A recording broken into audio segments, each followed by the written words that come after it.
It's physically impossible that this dude next to him with no neck is getting a lump in his throat. The dude was born. He was physically born with no throat, yet he's sitting there with a lump in it. Tell me how that happens. The White House thing is odd. I don't like it. I don't like the idea of fighting outside at all. Well, there's problems with it. And then done it too many times. June, and it's DC, and we looked it up. The last time, like last year, same day, it was 100 degrees. Yeah.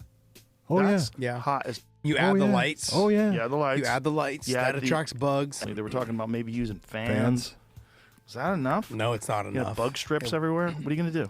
Like, how are you gonna stop the bugs? I just don't think that. What is this? I feel like I'm watching like a old folks home conversation or like a couple Karens or something like that. We're talking about fighting. We're talking about dudes after having been lubed up trying to kill each other in their chonies while people watch them hoping and praying for blood and broken bones, and we're crying about insects and the heat? What is this? The View? Joe Rogan got too civilized, man. Can you imagine the gladiators out there at the Coliseum be like, bro, it's too hot out here, bro.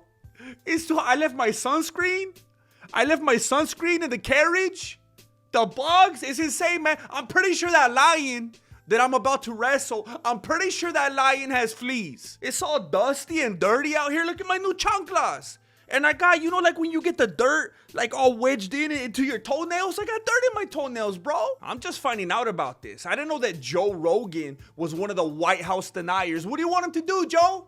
You want him to fight at the Apex? And then he was just at the White House promoting the ivermectin or whatever. Turns out he should have been promoting Midol. Joe Rogan is the John McCain of the modern era. But R.I.P. But also, coincidentally, they're always saying R.I.P. for Joe Rogan. So it's come full circle now. I just don't think that you should compete in a world championship fight in a non-controlled environment. Yeah. I think it should be inside an air-conditioned arena. It should be Fighting by its very nature should be unpredictable and spontaneous and crazy and erratic and a freak show. He's talking about, I can't believe the way he said it so unironically, the way that he said with a straight face. The fact that it should be even air conditioned is crazy to me. Could you imagine Tong Po crying about the air conditioning? controlled environment, just like you don't ask someone to do any of that. You wouldn't ask them to play a world championship basketball game outside in the sun. First of all, why not? That would be cool. Just like I was saying about the UFC video games, when you could have those backyard fights and go to different places, or be like Street Fighter, fight at the pyramids or whatever, fight at the Grand Canyon, fight at the Vatican, whatever. Same thing with basketball. Have them play outside, like in the NBA 2K games or whatever. You could play street ball, stuff like that. Why not, Joe Rogan? That'd be crazy. Yeah. Right? You play in an air-conditioned arena, and that's how it should What's with the air conditioning, bro? Do you got problematic glands? be. Yeah, I agree with you. Yeah, but I understand the whole thing, and I get it it's too, special. but listen. But it's going to be a pain in the butt. A roof. Yeah. Build a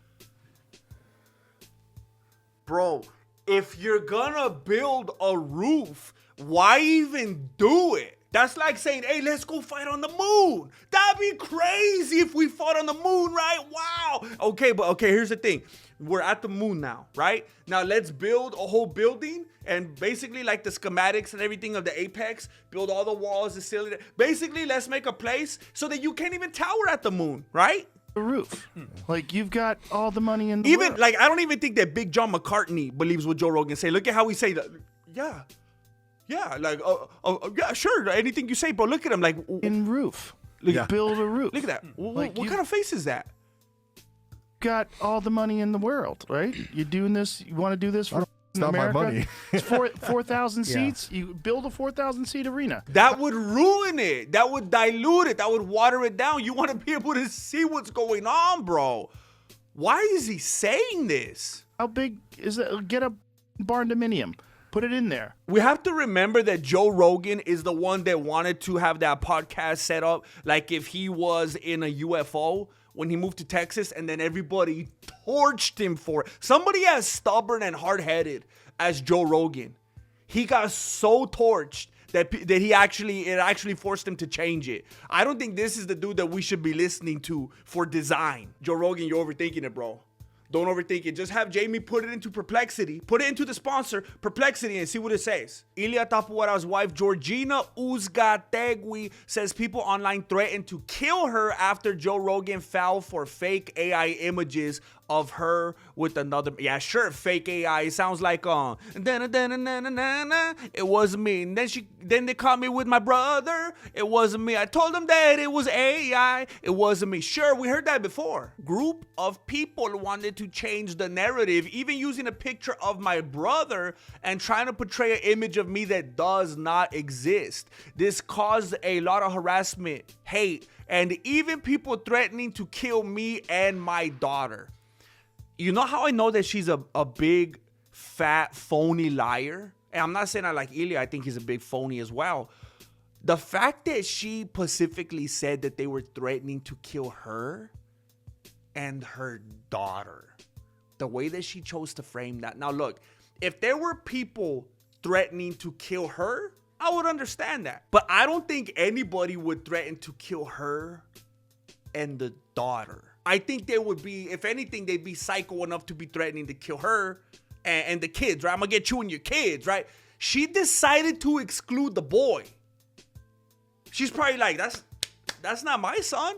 I don't got nothing to do with him. I'm worried about my daughter. I just can't imagine that people would be saying, I'm gonna come after you and one of the kids, not the other kid. I'm just gonna get you and that kid. Or they would just be coming after her and no kids. So either way, it makes her look bad, because either in one situation, they're gonna be like, I'm coming after you and the kids. And she's like, oh, my daughter. Or they're like, I'm just coming after you. And then she goes ahead and adds the daughter to try to get some sympathy. There's no other option, because if people are saying that they're going to kill her, obviously they love Ilia, right? So they're not gonna kill Ilia's daughter. Thank you. Thank you. Enjoy, guys. Oh, but I don't eat meat. Oh. Hey, she is funny. Excuse me. Can you change this? Wait, what? Thank you.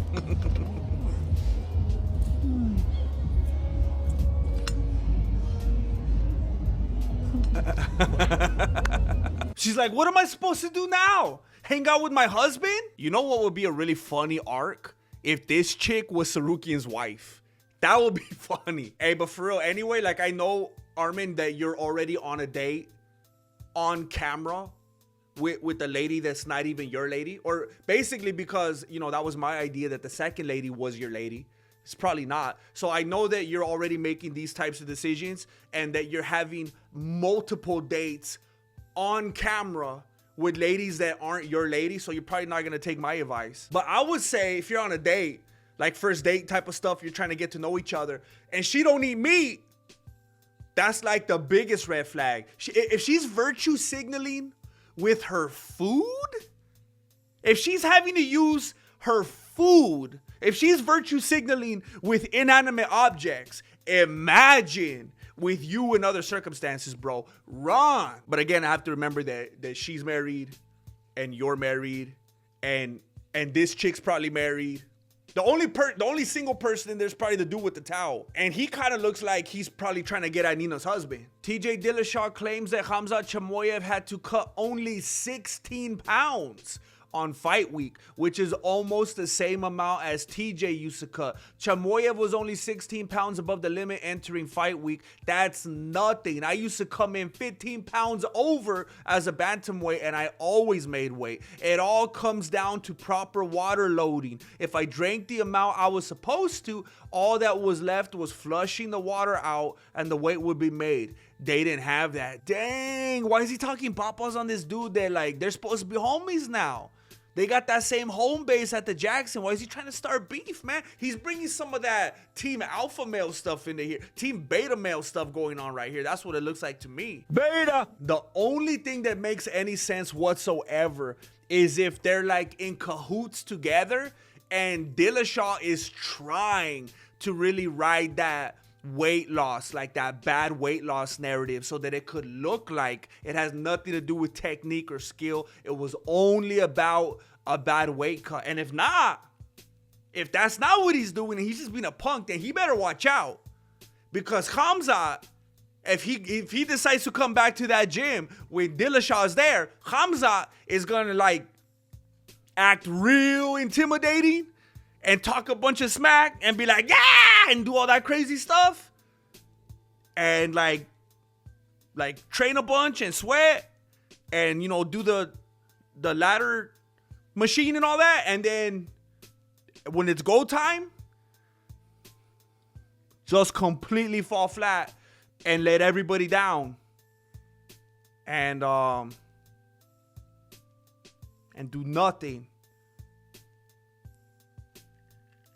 Absolutely nothing at all.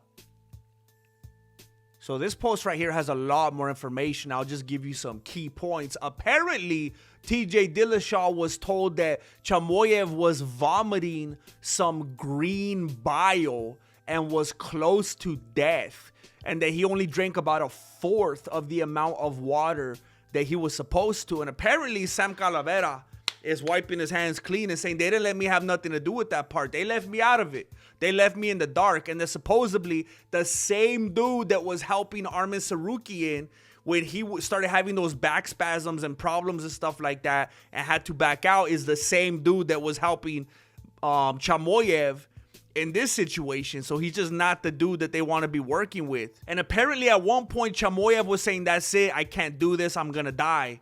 And then he just wanted to pay Strickland $1 million, but I guess someone talked him out of it. And apparently he only has one thyroid, so his body ain't even working properly and doesn't respond to things like weight cuts like other people. So Dillashaw is saying that Strickland did not beat Chimaev. Chimaev beat Chimaev. It's like I've been saying, it was either a work and Chimaev has no integrity, or he came in unprepared, unskilled, unqualified, unprofessional. Either way, you lose. What, you want us to applaud you? Oh, it wasn't you. It wasn't you not being as good as Strickland. It was just you. What, you not being as good as yourself? You not living. You want us to give you the award of being the best Jim Carrey fighter for defeating yourself, or what? One more paycheck. Let me get one more paycheck. I'm like, yeah, it's time for them to hang it up. They get mad and they get upset, and you know, some of these guys never talk to me again. And I mean, Anderson Silva, you know, he was always a unique individual to deal with, but he lost like 8 or 9 or 10 in a row, something like that. That guy won't talk to me to this day because I said it's over. Yeah. And he was in his 40s. His thing was, who are you to tell me that I'm done doing what I love to do? What do you say to a guy like that? Yeah, I mean, it's over. It's over. Obviously, they could go fight, and he did. He went and fought a boxing match, and he fought a bunch of other fights. He can still fight. Sure. You just can't do it here. Hey, Dana, what about Tai Tuivasa? Is it the shoeies? Does that get him enough points? Is it because it's fun saying his name? Is this about alliteration? Anderson Silva did not lose. What did he say? He lost 7, 8, 9, 10 in a row. It just keep going. What is it, 15, 22, 32? I'm not saying it looks great, but he lost his last 3. Okay, and then the one before that, he beats Derek Brunson. Okay, and then he lost a couple, and then no contest. Okay. And then he lost a couple before that. And then he won 1, 2, 3, 4, 5, 6, 7, 8, 9, 10, 11, 12, 13, 14, 15, 16, 17 in a row, bro. He wins 17 in a row, loses 2, no contest, loses, wins 1, loses 3. Are you kidding me, bro? Tai Tuivasa has lost his last 1, 2, 3, 4, 5, 6, 7 in a row. There's no little greens in between, no contest, nothing like that. Just all red, homie. You know, he was always a unique individual to deal with. You know, he was always a unique individual to deal with.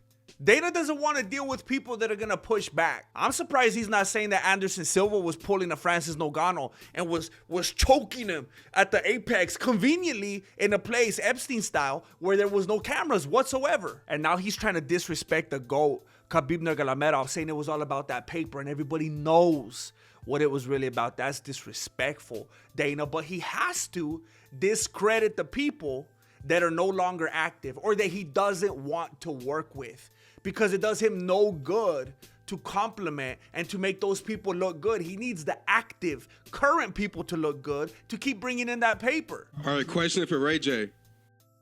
Aren't you dying soon? Hey, dog, I thought the same thing. That's what you told us. What's going on, man? You did say that. That's what I was informed. That's not my fault. You want to see me die, bro? What I'm saying, that's what I'm putting it all in the ring. If this can really do it, he'll kill me in the ring. That's deep. Hey, Super, please don't I'm about kill to him. die for this. I might. I'm dying. He's saying that he knows he's about to die if the deal goes sideways. He's about to die like those dudes that bet on Khamzat Chimaev. That's what he was talking about. This was at a different level. He was saying if somebody double crosses me, but I know they won't. I know they ain't gonna double cross me. They're my homies. But if they do double cross me, I'm a dead man. You know what he might be doing? Which is actually very honorable of him. What he might be doing is, like, I don't know if I could say faking his death, but kind of just like willing himself to like physically spiral into a great fast decline, so that, you know, in a way, like in a warrior samurai type of way, he's sacrificing his life so that like his family could get that insurance money. I am for mine. You do an MMA or you do a boxing, RayJ? Genuinely, bro. I'm excited to watch you fight, bro. Thanks, Aiden, and I appreciate you inviting me here and giving me this important moment. Again, I'm not just fighting for me, I'm fighting for my life, and I'm fighting for my kids. Oh, man. Good dad. Good dad. Well, let's get some more questions. Get a few more, then let's get on with the face-offs, guys. Again, I'm not just fighting for me, I'm fighting for my life, and I'm fighting for my kids. The way he's breaking up right there, it's like he knows. Like he's getting those premonitions. Like he's getting that, whatchamacallit? Like he saw some kind of foreshadowing or something like that. It's like he knows that someone's about to double cross him. That either he's gonna get laid out and incapacitated and be on the verge of death, actually physically in that fight, in the ring, or they're gonna double cross him and that dude's gonna have to fall on his sword again so his kids could get that insurance money. And look at this dude sitting next to him, this dude with no neck. This dude next to him with no neck was getting so emotional on his behalf for RayJ that it's physically impossible that this dude next to him with no neck is getting a lump in his throat. The dude was born. He was physically born with no throat, yet he's sitting there with a lump in it. Tell me how that happens. Hey, RayJ, I'm not trying to be disrespectful, bro, but you know, as far as I'm confirmed, you lived a pretty full life, bro. You actually you could have wrapped it up back in 2003, you know? I think you had a good run.